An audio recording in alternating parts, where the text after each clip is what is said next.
heart. He is one of 9 of the peer recovery coaches at Berkeley Day Report Center. More importantly, he is our Catalyst peer coach. So he works with kids ages 12 to 18. He has an incredible story, but I'm telling you, our Catalyst juvenile participants just love him and flock to him. I know I am personally grateful to have him on my team.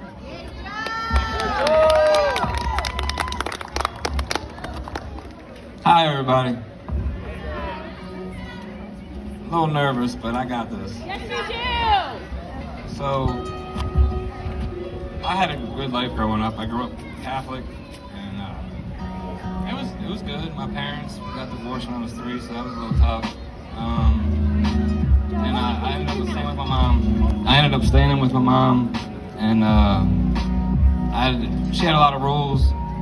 So when I got a little older, I wanted to hang out with people, and I wanted girlfriends, and so my mom kind of got in the way of that. She liked to take my dad got me a cell phone, and my mom wasn't cool with that. So he got me one, she found out, and it was a whole thing. She took it away, and I got kind of mad about that, and I just packed my stuff when she went to work and left. I went to live with my dad, and I knew my dad would let me drink, he would let me smoke, so that's what happened. I went with him, started drinking, started smoking, stopped going to school, and I met some good people, and we had a lot of fun together. And I started getting girlfriends, and started feeling the feelings of hurt and pain, and I didn't know how to deal with it. So I started going to my dad for help, and he'd give me some Xannies and say this, but it'll help you out. So I took it, and it helped out. So that's how I learned how to deal with feelings. And then it started happening more often, so I went back to him, and he'd give me some perks, and he'd like break it up for me and show me how to do it. And so that's how I learned how to do that. And he got a prescription, so I always had like an endless supply. He always had them, and my friends would come over and get some. So I started selling them, and that's how I made money when I was like 16. I had a job too, but the job wasn't really paying what I wanted. And so I kept doing that, and then he stopped getting the prescription, and I started getting sick. I didn't like that feeling, so I did whatever I could to feel better. And so me and my dad started doing heroin together. He didn't shoot it, but I was hanging around people that did. So I didn't do it for a long time. And then I was just, who you're around, you end up doing what they're doing eventually. So I ended up doing it. And then I started getting really sick. At first I think it was my nerves, and then it started to be like a physical thing. And I couldn't get out of bed. I didn't want to get out of bed until I had that. And I wake up every morning worried about where I'm going to get the money. So I started stealing from everybody. I stole from my grandparents, and they just kind of just let it happen. So I just kept doing it. I was like, if they ain't gonna say nothing, why can't I keep doing it? And it got to a point where people, I go to like Christmas parties, and people were like, Joe's here, hide your purses. So that was kind of embarrassing, but I was high half the time, so I didn't care. And one day, I went and got drugs for me and my dad, and we got into like an argument over who had more.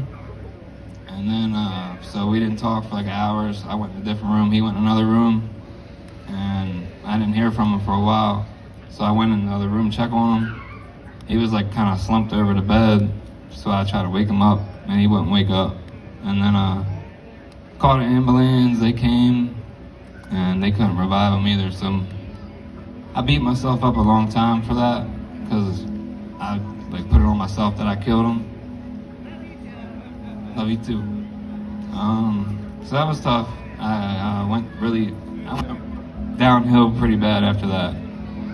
I got locked up before all that happened. I used to get like possession charges and get on probation and violate, go to jail, get out, do good for a little bit, violate again, go back to jail.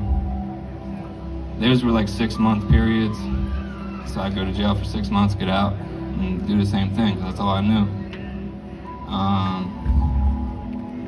And then once my dad died, I just lost it. I just started hanging around really like people I definitely shouldn't have been around. And they had a good idea. We were up smoking crack all night and doing whatever we could do. He had a bright idea at like 6 o'clock in the morning, let's go rob this gas station. So we went, and I got kind of mad at him because he put it in my head, and I thought about it, and I was like, yeah, that sounds like a good idea. And I was like, it might work. So I talked myself into it. And we went and did it. He put on like a unicorn costume to try and hide who he was. So he went in the store.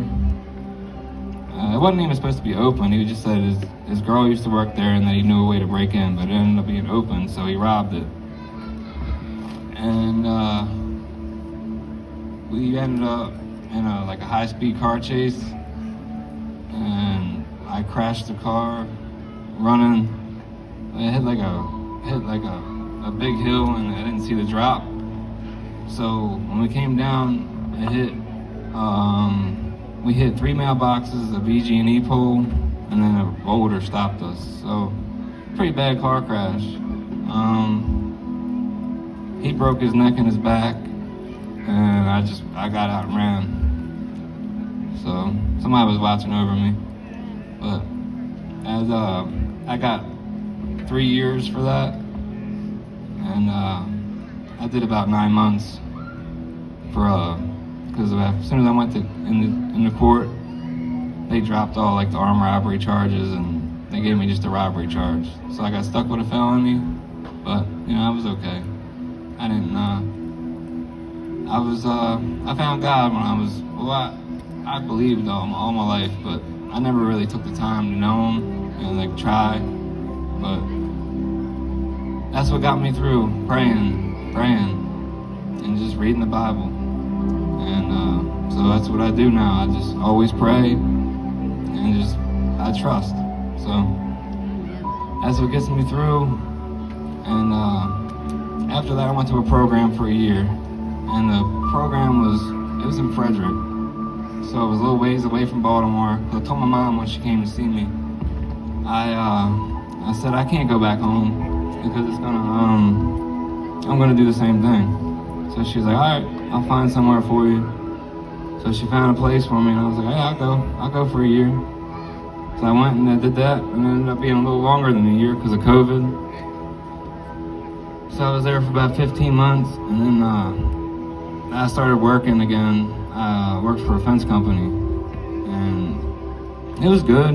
I worked a lot of overtime, it kept me busy. I was tired after work, so I'd go home and go to sleep. I didn't have time to get in trouble anymore.